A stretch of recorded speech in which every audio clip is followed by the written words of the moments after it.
Hello, everyone. So glad you're here with us on this, foreboding moment.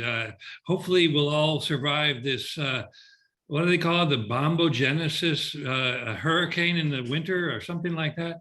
In any case, we're all snug as a bug at home, and I hope we remain safe. Thank you so much for joining us tonight. I think that you will see that we are now about to open a wonderful show. And like Eileen just mentioned, I will also add my urging to you that you come and see it in person. After all, although many of the graphical images were intended for two-dimensional presentation, as we all know, art is almost inherently three-dimensional, no matter what it is. And I'd say that's especially the case in this case with Norman Ives. There's some wonderful works individually, and I think taken as a whole, you will very much enjoy being here. Given that we have had to cancel the opening as we would normally like to have it because of the Omicron variant, we've done what we could to try to give you a sense of how the show hangs together, literally in the galleries. As you may, well, you probably don't know, it's in our main galleries, the suite, including the largest gallery we have and the two smaller ones right adjacent to it.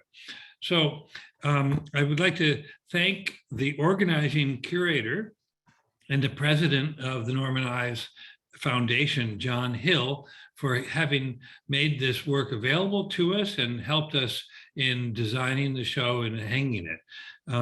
Corinne Forti, working for the foundation as their communications and coordinator, also deserves a great deal of thanks. Thank you very much, Corinne. And then we have our own dynamic duo, Tanya Pohrt, our curator, and Jane LeGros, our director of exhibitions.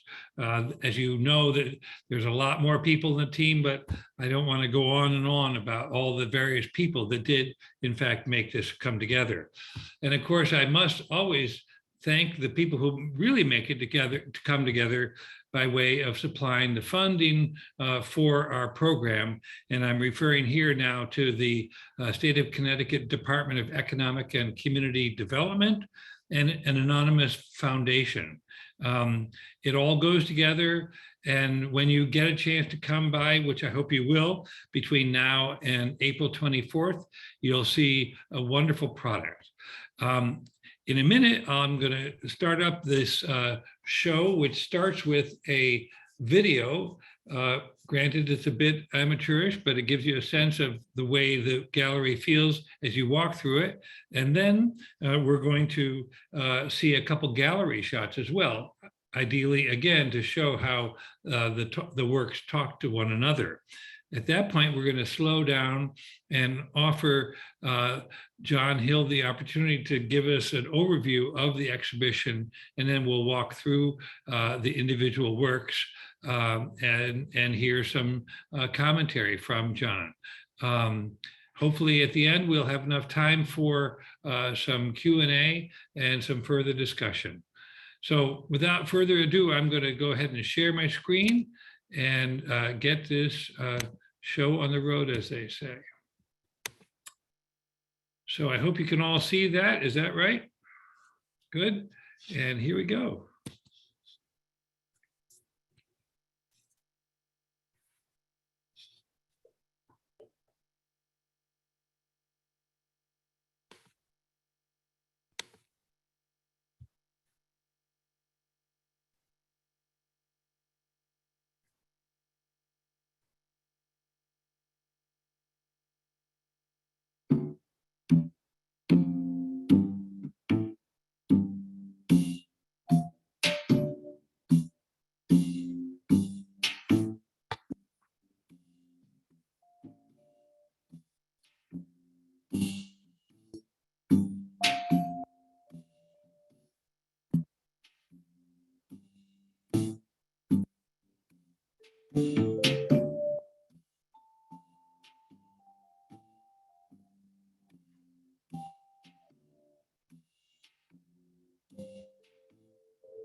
right, here's some gallery shots as well, in addition to the videos. The opening wall.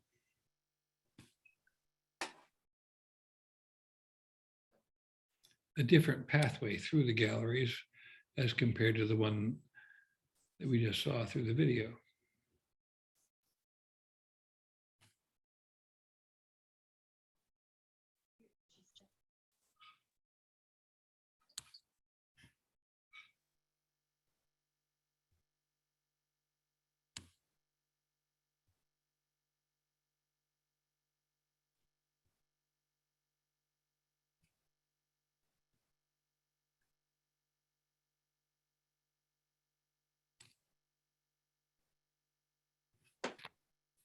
Well, if I may now invite you, John, to give us a bit of an overview on this exhibition and the work by Norman Ives, please. Yeah, good evening. I'm glad that so many of you Ives fans turned out tonight. I'd like to say a few general words about Norman. He was a very complicated genius. He had 4 careers going all at one time. He was an extremely fine artist, and he was able to also maintain a career as a graphic designer, a teacher, and a publisher. All of them were areas where in which he excelled. An example of this, the breadth of his work, is in 1967 when he was honored by the Museum of Modern Art to be included in an exhibition called 3 Graphic Designers. It was organized by Mildred Constantine, a very brilliant curator at MoMA, and she featured Norman Ives, Massimo Vignelli, and Almir Mavigné. In that same year, he entered an 8-foot painting of his called 3-L in the Whitney Annual Painting Exhibition, and it was accepted along with his mentor Joseph Albers, Willem de Kooning, Andy Warhol, a great many other famous artists from that day. So in that same year, he was recognized as a fine artist and as a graphic designer. I don't know of another person who can claim such an accomplishment. He was a gifted teacher. Students loved his very quiet, intimate way of talking to them about their work. And they all came away saying that this was one of the most useful experiences they had. His publishing was extraordinary as well. With his former classmate, Sewell Stillman, they published the work of Joseph Albers. Well, that was their beginning. Well, actually, the beginning was a portfolio of Piet Mondrian's paintings. And from there, they started reproducing portfolios or making portfolios of Joseph Albers with cooperation of Albers. They were very successful at this, and these still are some of the best records of these artists and their treasured portfolios. He was an extraordinary writer too. A lot of people are not familiar with his writing, but he was a gifted writer, and he wrote quite beautifully about letter forms and architectural surfaces in a thesis that he did, and I hope it's someday to be able to publish that. I was lucky to have him as a teacher and a friend. His family and my family were very close together, and we spent holidays and a lot of wonderful memories from that. I'm honored to be able to pull together a sampling of his work that gives something of an overview in the breadth of his fine art and his applied art. He worked, it seemed natural that he would work for architects because the murals that he did were a very logical extension of his letter form exercises. And he really succeeded in making some wonderful murals. One of maybe perhaps the most memorable, and maybe the first, was a commissioned by Paul Rudolph for the new Yale Art and Architecture building. and it is still there on the wall. It's been maintained and conserved. He also did a wonderful mural for the West Baltimore public school, and it's a 70-foot mural, which unfortunately no longer survives. I would like to talk about some of the individual images later, but I think that we have covered the early work, and we show his debt to his mentor, Joseph Albers, and probably Alvin Lustig and a number of other people. I invite your questions, and I hope you will say whatever comes to mind, and comments will be very much appreciated. I think from there we should go on and have Tanya Pohrt say her piece about the exhibition. Tanya? Thank you, John. I was just trying to unmute myself. You know, it's been such a pleasure and a delight to really work closely with this material and to, you know, really learn from the amazing book that you have published here, which is a really wonderful sort of deep scholarly resource that includes many more images and work by Norman Ives beyond what is in the show. But I think that our visitors will really be thrilled and delighted, you know, by just how bold and beautiful and striking all the work is. And, you know, how, as you've said, there are certain themes that really kind of run throughout the course of the exhibition. You know, a sort of interest in letter forms, in a kind of grid system, thinking about abstraction and color and sort of the use of color in different formats. I think it would be fun to, you know, look through some images of individual pieces in the show with you, and maybe have you give us a little bit more detail about a couple of pieces, you know, that are particularly interesting. So we do have a few more slides that we can see.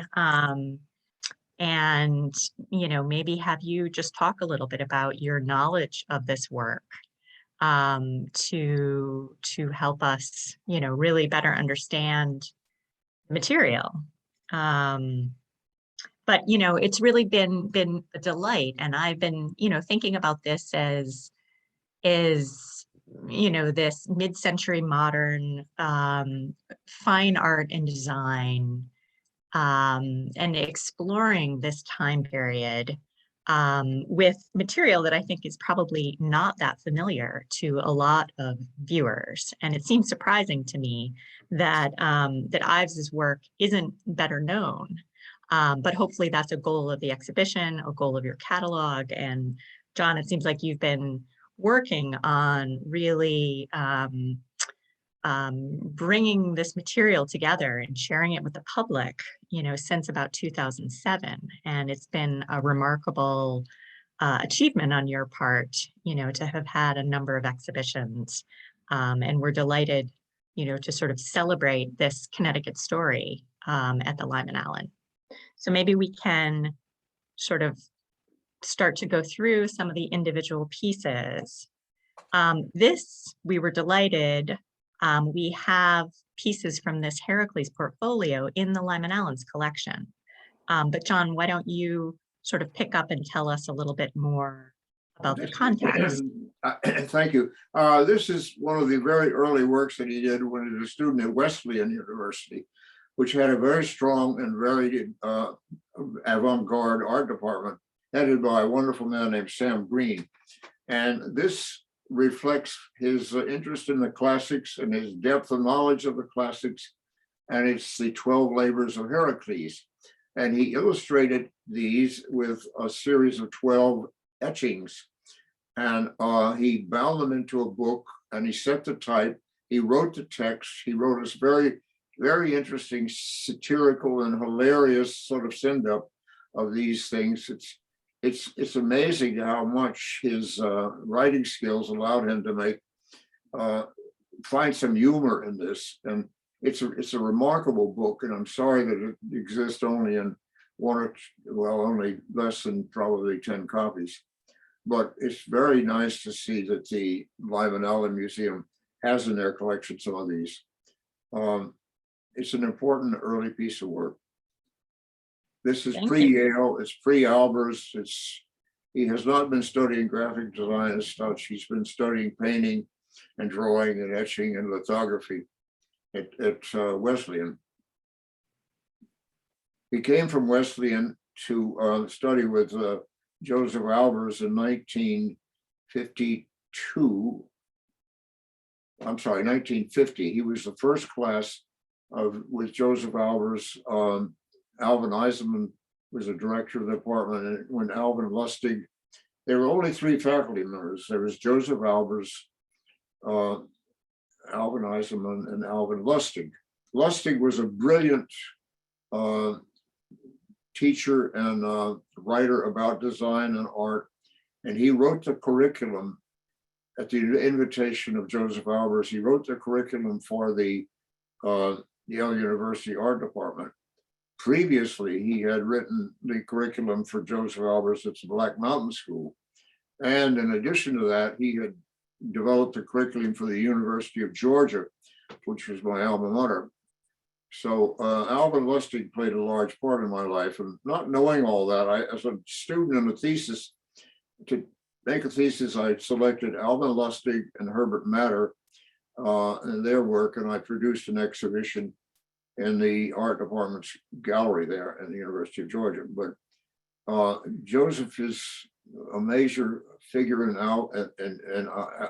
Norman Ives' life and Sewell Silman's life. This photograph has some of the humor in it. This is an early, no, it was, anyway, this was an early student work. These are early student pieces that he did at Yale. And they show Joseph Albers' influence in color studies and all that. These are woodcuts. From the very beginning, Ives was interested in reproducing and printing things. And he made these on a Vandercook letterpress, and they're woodcuts. And they're really quite brilliant. It's a pair that I like very much. This is made at the same time. It shows his ability as a draftsman. This is a picture of his classmate, a brilliant woman named Shirley Coulter, and they were very good friends. But it also shows his interest in Japanese, obviously Japanese printmaking. But it's a beautiful portrait, a very accurate portrait of Sheila Coulter. Striking figure, really wonderful woman. This was made at about the same time, and it's one of the first examples of something we see where he's fracturing letters by overlaying them. This is also incorporates the entire bed of the Vandercook press. It's 32 inches, and these are Victorian wood types. And it's been sent, this piece of paper, mulberry paper, has been sent through the press about 2 or 3 times to make this wonderful overlay, which is as far as I know, the first example of his sort of fracturing letters and letter forms and using them in abstract, unexpected ways. This is also a woodcut on mulberry paper done in that same period. Again, it shows his sensitive use and relationships of color. And I think this is an innate thing. Albers was very interested in it, but I think a sense of color like this is a gift, and it is something that is not easily taught. Anyway, these are early pieces, and there are very few copies of these. This is another one from the same period, and you see his interest in these simple geometric forms and this wonderful limited palette of 3 or 4 values here. It's a great piece. Again, it's on mulberry paper. This is a very early collage that he did. It's one of the first that I knew. In the beginning, when he was doing collages, he used found material. These are from a bunch of posters that had been thrown out by the Yale University Art Gallery in Norman. sort of seized on it and used it for the grist for some of these early collages. This is from 1959. And at the same time, he had begun making material to be cut up and made into collage, and using again the large Victorian letter forms in the Vandercook press. I think this is an outstanding collage. This is another collage, and he obviously printed these alphabets here to be used for a collage. And you see in the center there, this is one of the first examples where he's taking a white gouache and doing an overlay. It seems as though he was just testing it to see how it would look. But in some other examples of which we may see, he painted all of the negative spaces with gouache. But here he's only done about 2 or 3. It's a very handsome piece. It's printed on newsprint.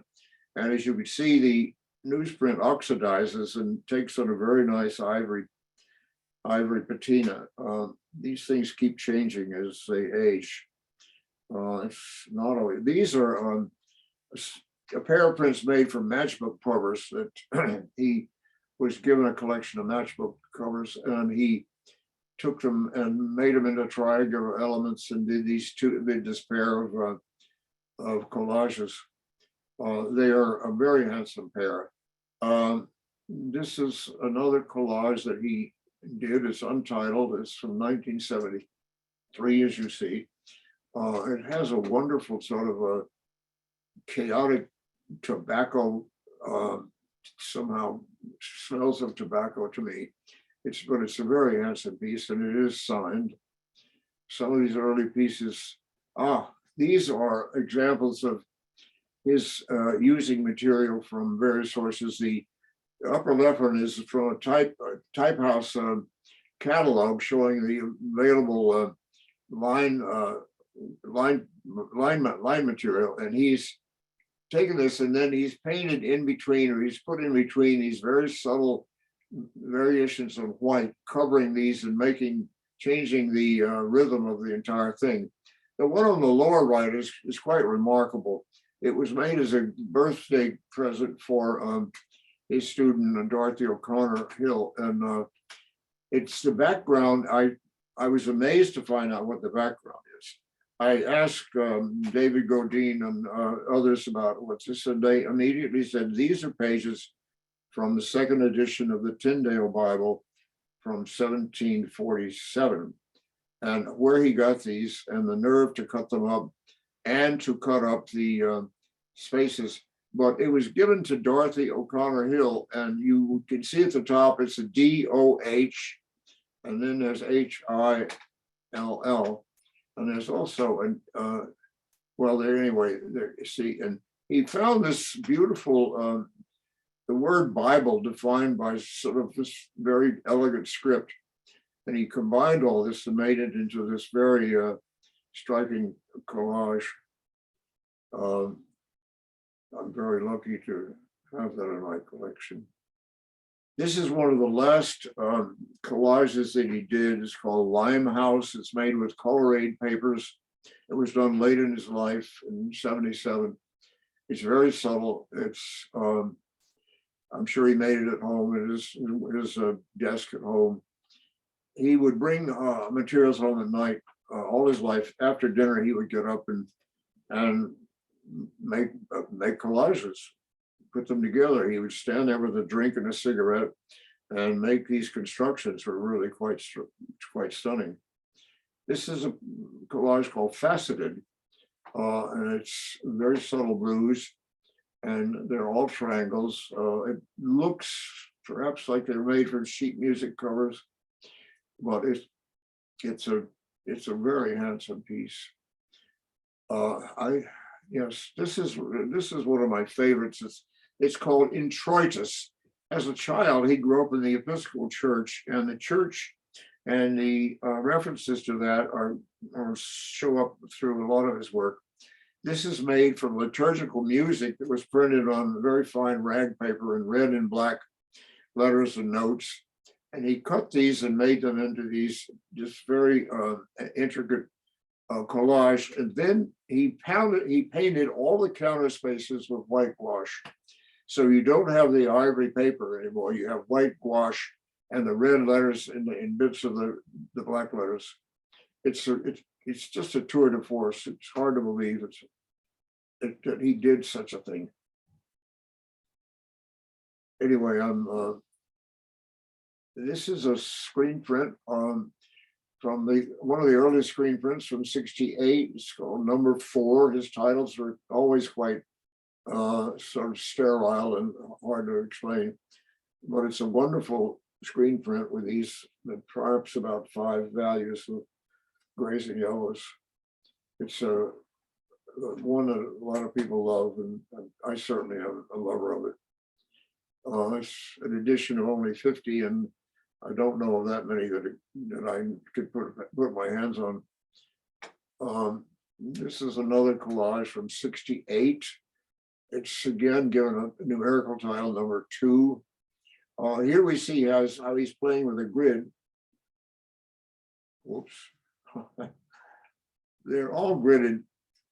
Here is one that was probably began as a black and white paste up, and then he took the black and white paste up and had it photographed, and he changed the positive areas and the negative areas to red and white.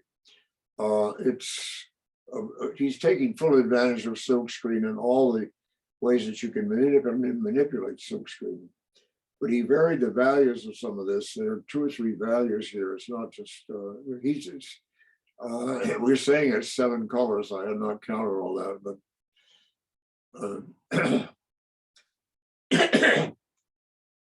well, we're back again to number 4. But so you see a grid of. Well, all right. Here's a prime example of how he took a design and then he. Using the flexibility of silkscreen, he could take the same screens and change the color of the background and the figure and the background, and he made this terrific pair. And he titled it F-GA 1969 and FGB 1969. They are a stunning thing to see them together, but they're also good apart. He took the same motif and turned it into a linear pattern. This is one that he made a collage called Spring using these letters that he had printed, probably by silkscreen, and he cut them up in these triangles and made this really joyful collage called Spring. And then he had that photographed and had it made into these probably 7 colors here. And so the collage was copied and transformed and translated into a screen print. This is a favorite one of mine. It's red and it's quite complex. It's a little hard to see the closest of the reds in the center, but he's decreasing the size of the grid as you go inside there. I think there are 4 different sizes of the grid as it sort of funnels down. But it's a wonderful studies in red. Again, it's just titled PC-1 1974. He was successful in selling some of these through a gallery he had in New York. The Stable Gallery was operated by Eleanor Ward, and she dealt his work for some years. And later in life, he had another dealer in New York, Marilyn Pearl, who handled his work. But he never really made much effort to sell these things. It was just something he did for his own pleasure, and he sold them privately.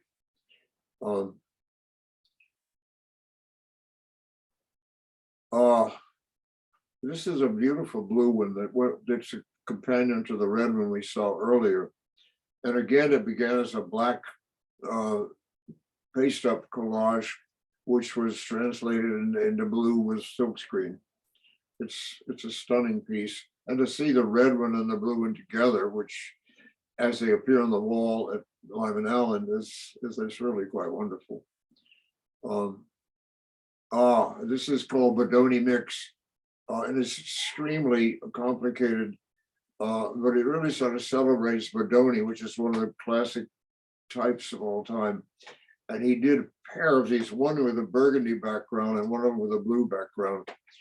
And he, as you see, he liked to invent, and he was curious about how you could turn the square on its edge and make a diamond. And sometimes they were diamonds, sometimes they were triangles. He played with shapes quite a lot, hexagons, circles, diamonds. It was quite a lot to see how he was curious about how many ways he could manipulate format and subject matter and media. This is Centaur. It's one of my favorites, and it really is the. It's not typical of anything else. It's a wonderful example of his interest in history, the classics, and it took me a while to figure out that this spells man o horse, and it's called Centaur.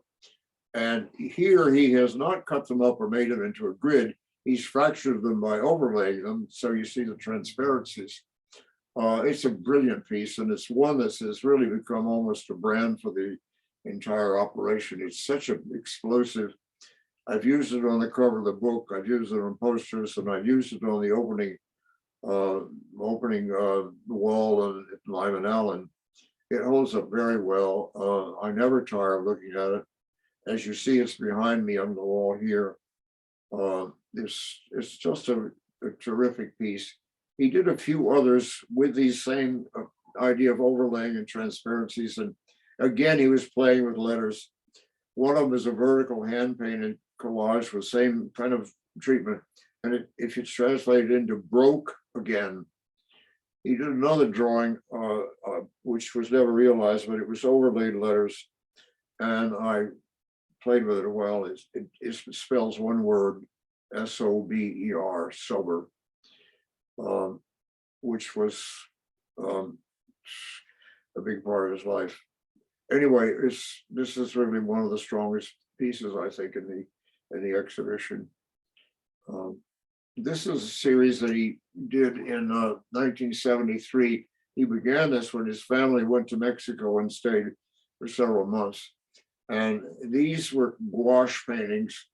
They're about I think about it. They vary in size, but he started off with making them there in Mexico, and then he brought the project home, and he took what had been about 8 from Guanajuato, and he extended that and produced finally a series of a little bit over 20 of these. The size varies slightly. There's some at 8 inches, and there's some that are a little bit larger than that. But these 4 are quite handsome together, I think, as they show on the wall. He painted, here's an example of a Christmas card that he made, and it has essentially no letter forms at all. It's just sort of a figure ground relationship, and there's very few references to letter forms at all here. It's a small print, and it has an aluminum background and black screen figures over that. It's quite a good piece. And the one on the right is of the same period, and it was done for Gloria Schaefer's political campaign, and they were sold to help that campaign. He was interested in politics. He was very liberal, and Gloria Schaefer was a friend of his, and he made this for her. He also made a collage for Toby Moffat, who was running for senator. And this was a silkscreen. The Moffat was a silkscreen. It was a collage, but it was more sort of red, white, and blue. This is quite subtle, I think. This is a wonderful 3-foot study for a painting that eventually became 6 feet. The 6-foot version of this now belongs to the Yale University Art Gallery. And it is canvas on canvas. He has painted a large sheet of canvas with this red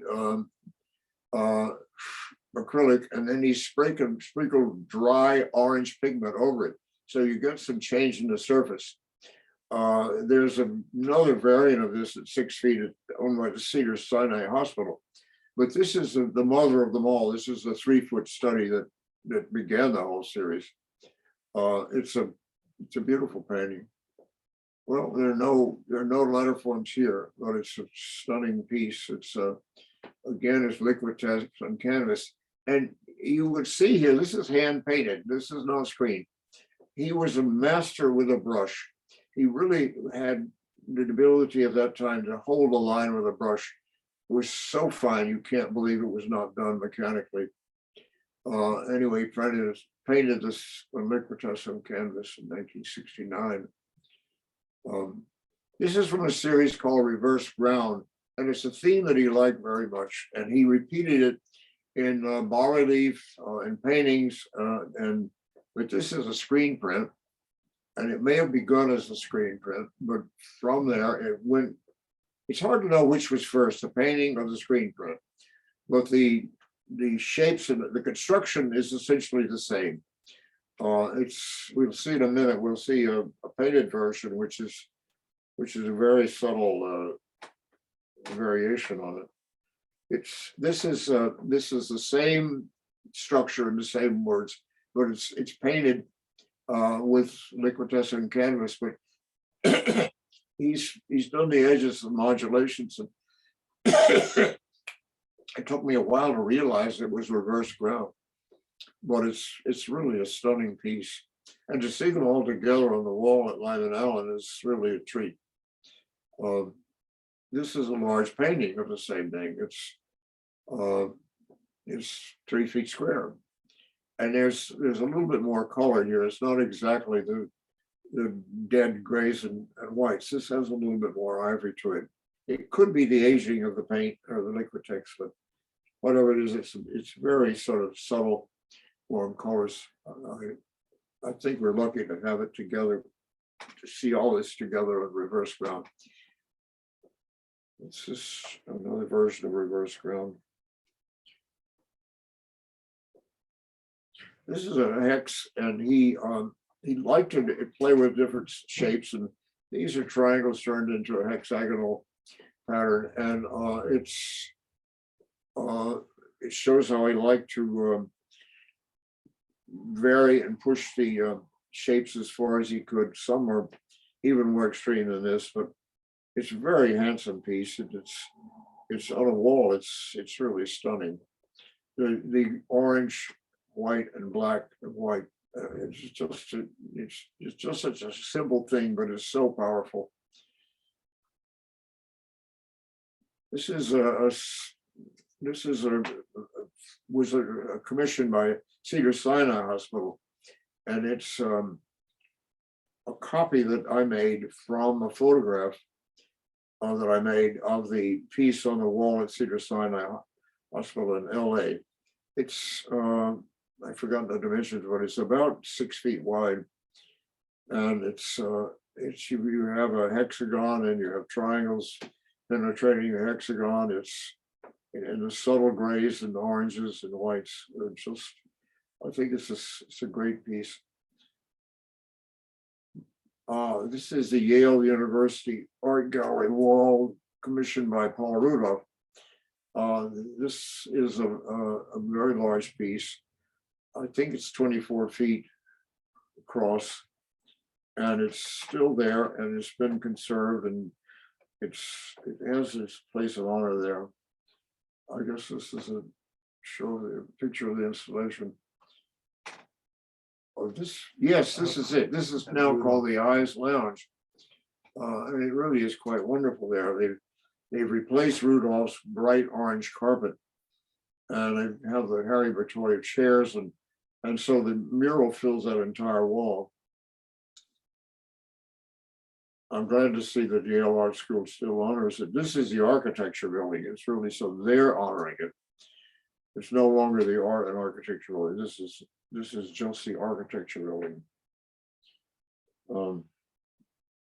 This is 3L. It's the 8-foot painting that he made and submitted to the Whitney annual exhibition, and it was accepted by them. And when it came down, he took the 8-foot painting. His friend Egon Alioglu was an architect in Boston, and Oglu had done a building for the children's school in Stamford, Connecticut. So Ives was taken there by the architect, and he became so enamored by the program and so respectful of the program that had been created for these children from the ages of 3 to 8, that he gave this painting to them.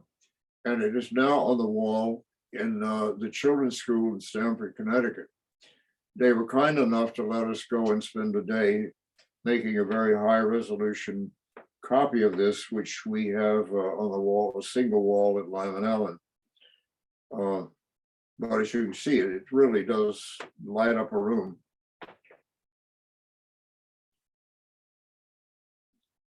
This is a preliminary study for West Baltimore public school dining room. It later became much more colorful. These have only 3 colors in it, but here is the actual finished thing, and you can see he added more colors. This is the dining room at the West Baltimore public school. I think the school and the whole thing no longer exists. It's very sad. We're lucky to have this piece. We're lucky to have this photograph of the piece. So this is done late in his life. It was done as a 16-inch sketch or study on masonite. And it's just called the Earl Study 1975, which is quite late. And it is 16, the original is 16 inches. I have redrawn it at 60 inches and made a print of it. So it involved redrawing every line in this, because when you enlarge something made at 16 inches and bring it up to 60 inches, any little imperfection becomes annoying. So I simply redo the whole thing. This is a poster he did for Tony Smith, and it's now in a permanent collection of Museum of Modern Art. Again, it's an example of, I just like to reduce things to as simple, make it as simple as possible, because he knew the simpler things were harder to make really something out of. But it's a perfect sort of triumph in a way of his ability to take something simple and make it really special. Posters were something he enjoyed doing. He had an exhibition at Stable Gallery. I think this was done after that for the show that the Museum of Modern Art mounted in 1967. And I think he made this especially for that show.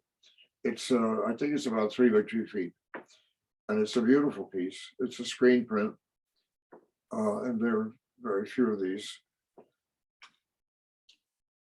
His friend Walker Evans had an exhibition at the Yale University Art Gallery, and Norman was designing for the gallery at that time, and he did this wonderful, simple thing. It's very difficult to combine a photograph with type and not have them clash or compete with each other.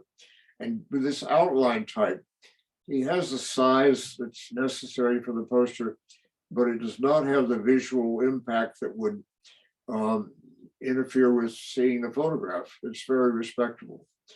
And it's not every designer is able to understand that or make it work, but this is a beautiful piece. This was also done for the exhibition that he made in '67 from all the, but it later was used by the University Art Gallery, or he used it for the University Art Gallery. Again, they're just the simplest forms: square mark, a straight mark, and a round, and a 0 or a round disc. It's very elegant and very powerful. It's quite a large poster. I think it's 40 inches vertical.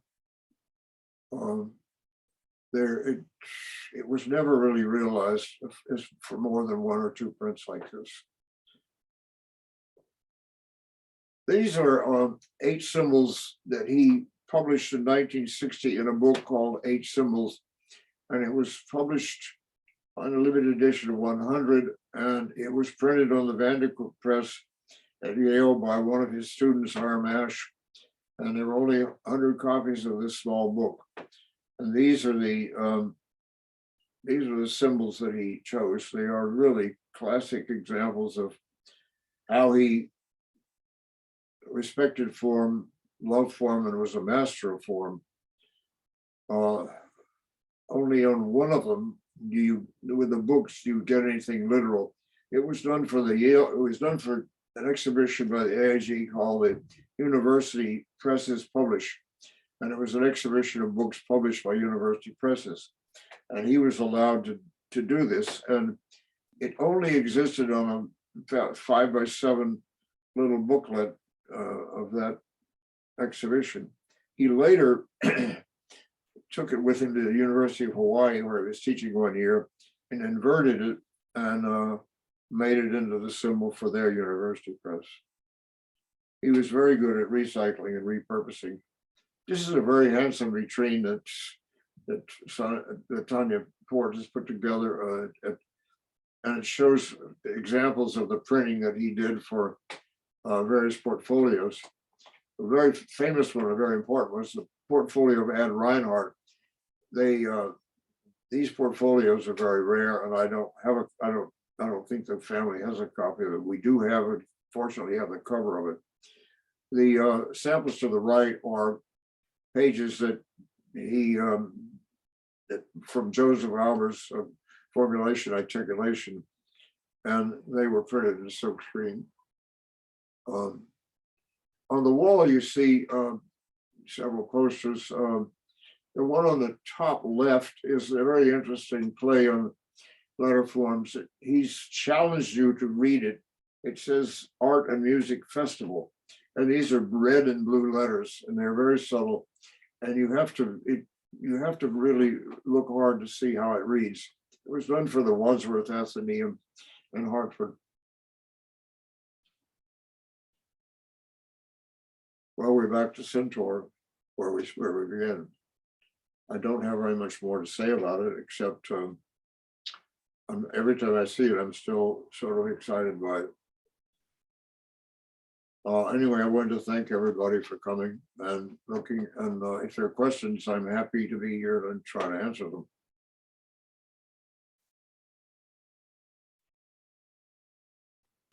If there's another minute, I had wondered, some of the late murals and a few of the other pieces that you showed us, there was really this very dynamic sense of movement and zigzag. And I wondered about his sort of involvement or interaction with other artists who were part of the optical art movement. Some of them have that kind of pulsating quality where your eyes, kind of don't quite know where to focus. I think he was aware of op art. Everybody was, but I don't think he's playing the same game they were. Mm-hmm. I mean, the Victor Bassarelli things and all that are another world altogether. And I think his was personal and special to him. But I may be oversimplifying.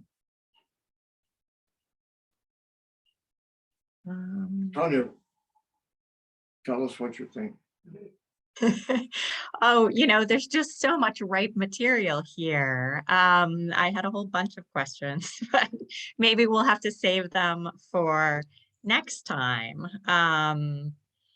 But it's fascinating, I think, just to think about the arc and the breadth of his career and the way, that his work as a graphic designer, as a designer, sort of overlaps with his fine art, and that kind of sort of uneasy straddling, or I mean, seems to have been easy, but they're two very different spheres, and something to think about. And I wondered, I'm sure you've thought about it also, how not many people kind of occupy both of those worlds.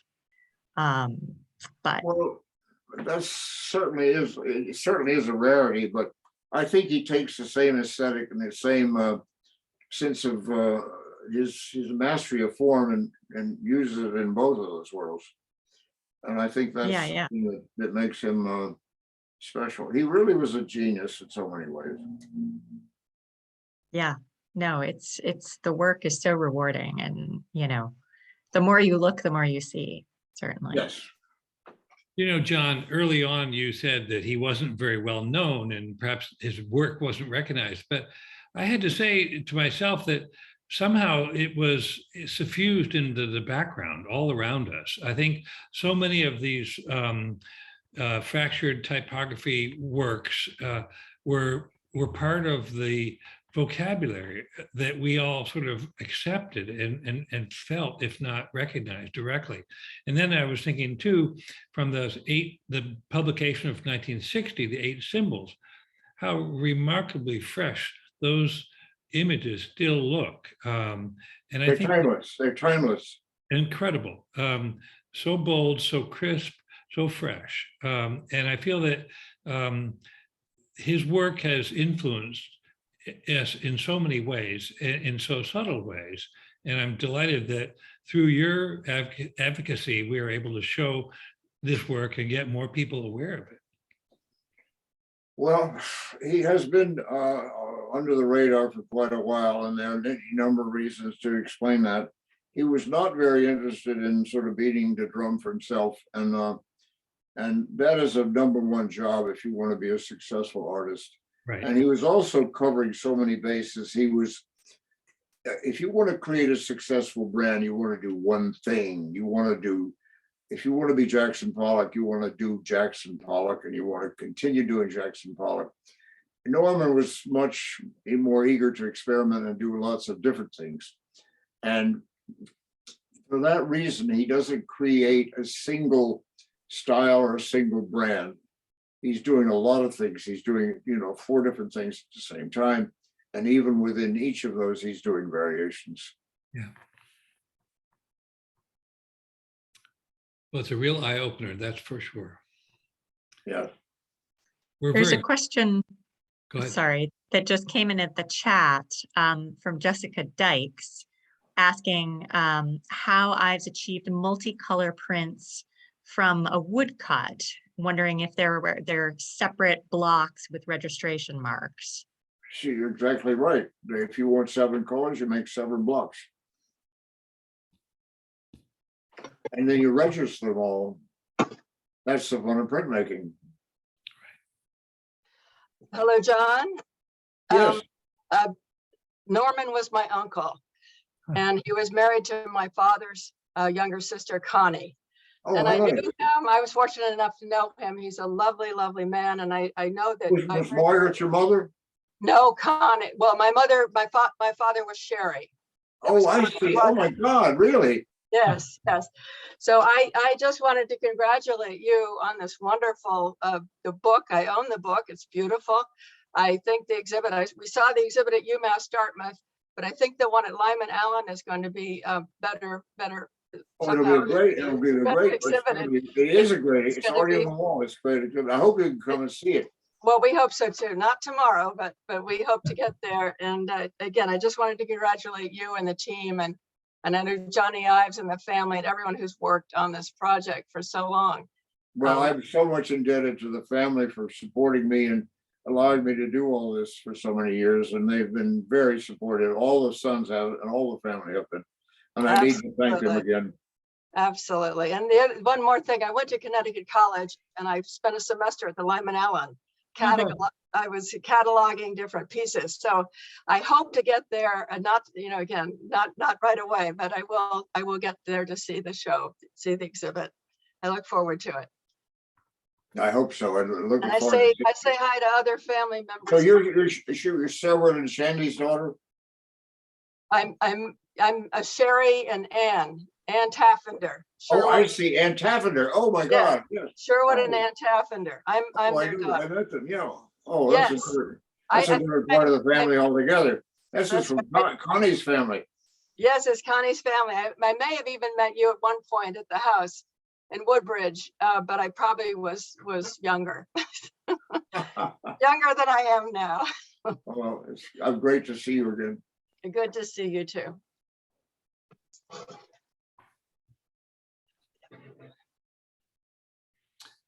Well, somehow we've come to the end of this hour. It seemed to have flown right by. And I thank you very much, John, for taking us through this exhibition. And I hope again that everyone will make their way down here, not tomorrow, stay safe at home, but sometime between now and April 24th. Of course, Sam, I would like to thank you and Tanya and Jade and Becca and all the people there who've been so wonderful about supporting this. It's been very important and very professional help and very generous help. And I thank you for everything you've done. well, we're so delighted to have done that and so delighted that you brought this to us as a great opportunity. So we'll look forward to your 2 presentations coming up, and I'm hoping everybody else online will show up here in person as well. All right. Sam, thank you again. Thank you.